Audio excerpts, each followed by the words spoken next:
grands arbres, beaucoup de feuilles au sol, ce qui permet de bien entendre arriver. On a vu arriver un grand cerf, je crois qu'il est tiré au poste à côté, on va aller voir. Et pas mal de chevreuils. On peut toujours pareil tirer les chevreuils, mais il ne faut pas tirer Bocard. C'est encore la pénombre, je crois qu'il y a une chevrette qui est passée, mais j'ai pas pris ma chance. Hein. Le coiffé nous est passé au-dessus, hein. On ne pouvait pas le tirer parce qu'il était en crête. Mais il était tiré, je pense, par le voisin. Et alors, c'est des petites traques bien nerveuses, hein. Ça a dû durer, je sais pas, 20 minutes, une demi-heure. Donc voilà, allez, on repart à pied et on va faire une deuxième track. On est censé faire 10 tracks dans la journée, donc faut pas traîner. Tu le tires combien de fois? Une fois. Une fois? Ah ouais, je le tire une fois. Et il était touché et il se couche et il repart. Eh ben en fait, quand il saute, je le tire, je le touche. Et je crois qu'il a regardé le coup d'impact. Non, je le tire là-bas, je le tire pas là-haut. Mais ils l'ont pas vu. Il l'a vu, ça y est.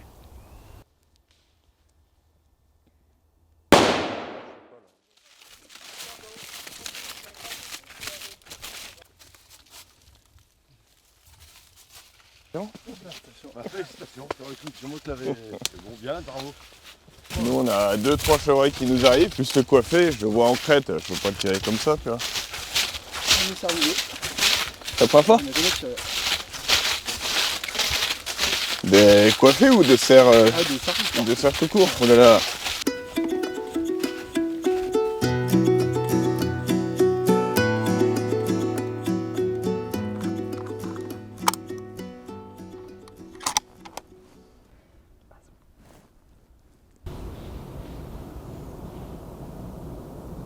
Bouge pas. Putain, ils repartent. Ils reviennent. Ça va nous passer à droite. Ça nous arrive droit dessus. Bouge pas.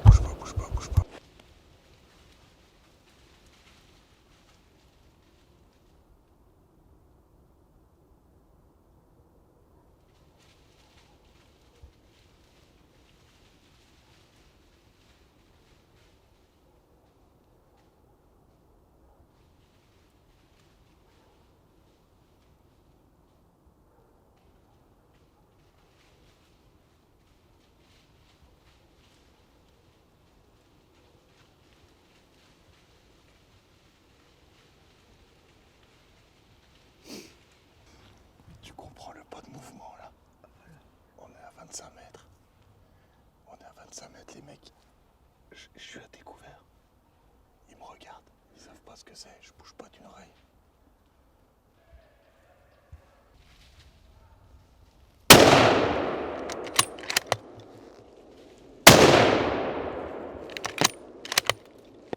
Moi je te dis que vu qu'il est pas ressorti, il y a.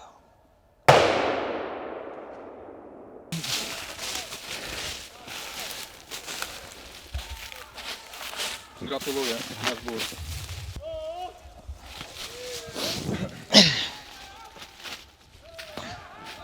Beau sanglier, je suis content, une balle, plein dans le mille, nickel, j'en loupe un juste derrière, ça peut pas être parfait. Bon, et puis vous aurez noté qu'on a gracié une bonne dizaine de coiffés, c'est quand même un moment assez unique, on était à 25 mètres, on bougeait pas, ils nous regardaient. Et ils continuent leur route. Chasser c'est gracier aussi, en tout cas un super moment. Et on continue. Mon cadre, il n'aime pas qu'on fasse du mal à ces bêtes. Donc nous, on est là pour faire des films en fait. Qu'est-ce qu'on dit? Merci qui? Papa!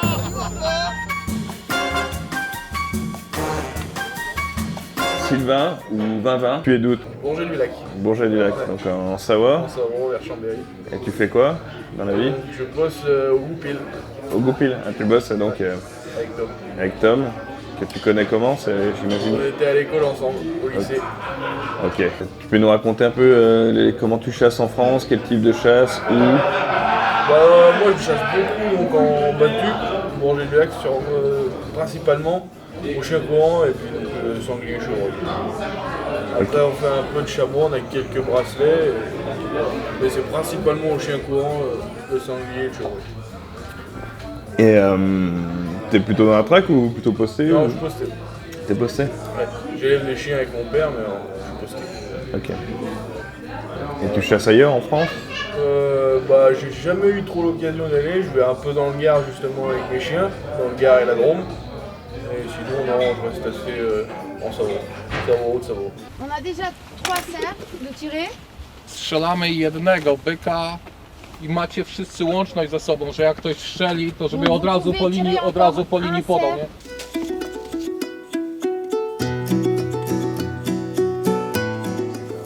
Troisième track là.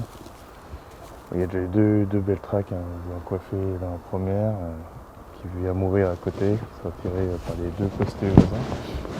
Puis alors, là, vous avez dû le voir, on a vu 10 coiffés qui sont arrêtés.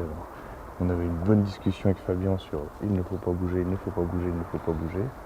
Et ben on n'a pas bougé, on était à découvert, enfin, à côté d'un arbre, mais ils nous ont regardé pendant, je sais pas, 30 secondes, 1 minute. Ils ne nous voyaient pas. Et sympa, et après il y a 2 sangliers qui arrivent, j'en tire un et j'en loupe un, et celui que je loupe est tiré par le voisin. Donc sympa, il y a déjà 3 coiffés par terre, il n'en reste plus qu'un.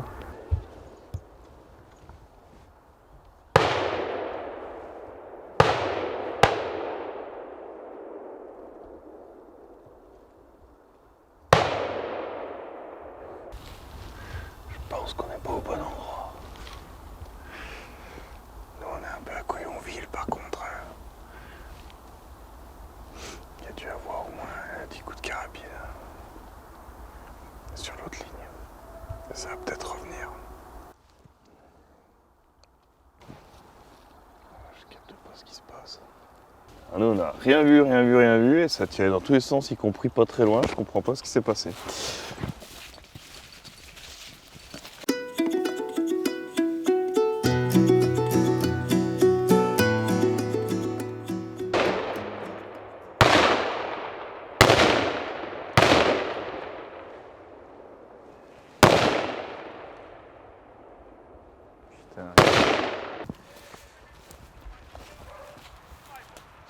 Tiens, viens voir. Quand même des beaux sangliers.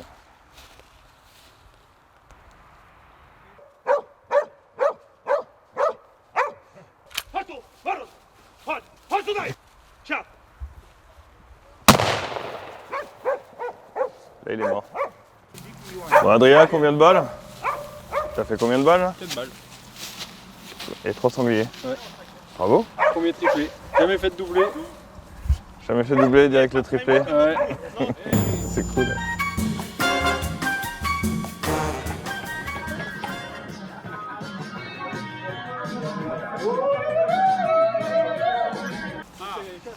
Il tire quoi, Adri? Triplé. Triplé aussi? Et les biches? Sylvain en fait une, Ah, et il Tom fait- en laisse une. Ah ouais? Ah, mais il y a des biches au début, ce que vous tirez c'est des biches? C'est Adri, ouais, il tire. Putain, mais ça passe tout derrière. Toi non plus, tu vois pas? Toi aussi? Yes. Good hunting.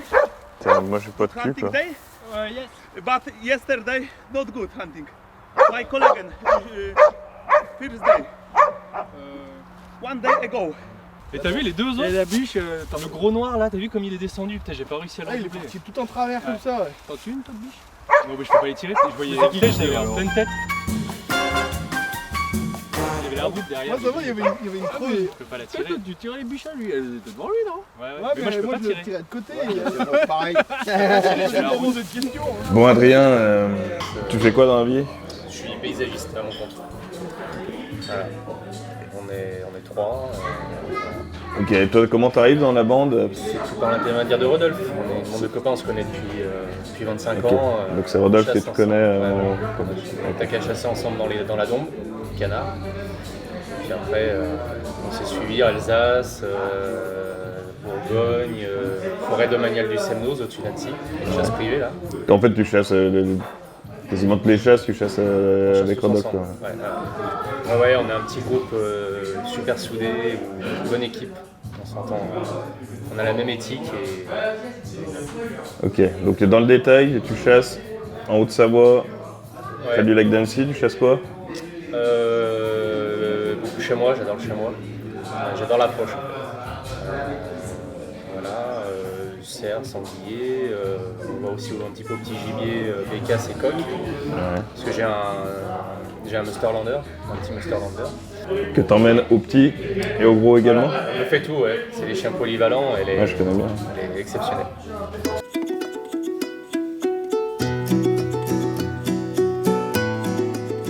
Bon, les amis, on va attaquer la dernière track de la matinée.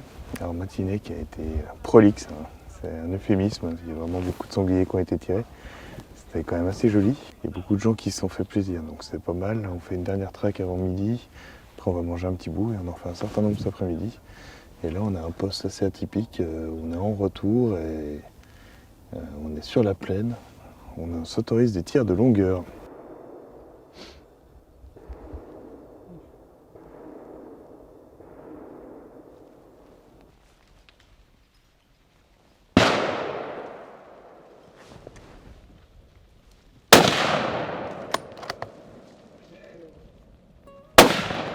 Putain.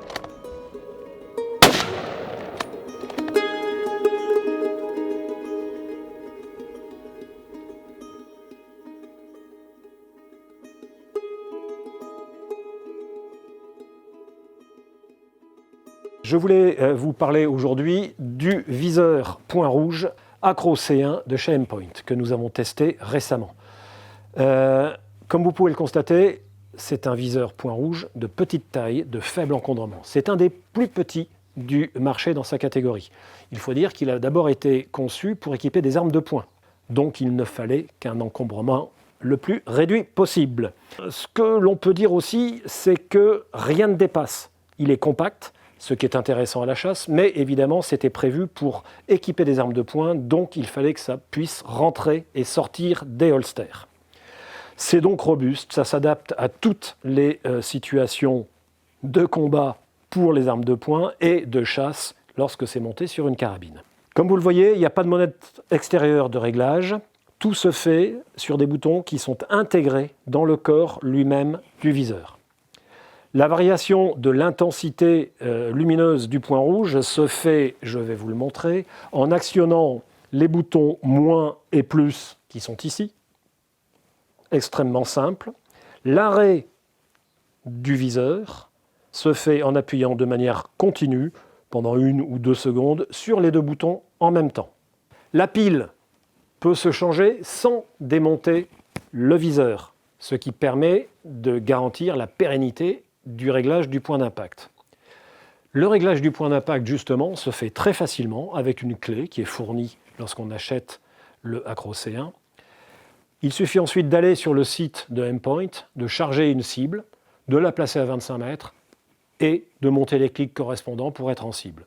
Je conseille toujours, néanmoins, de faire un passage au stand ensuite pour vérifier cela à 50 et à 100 mètres.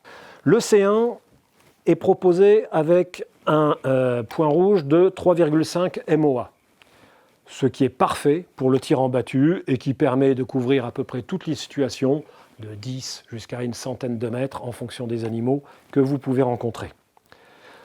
Pour moi, le gros avantage de ce viseur, c'est sa petite taille, ce qui permet de le monter au plus près du canon et donc de bien avoir la joue collée à la crosse.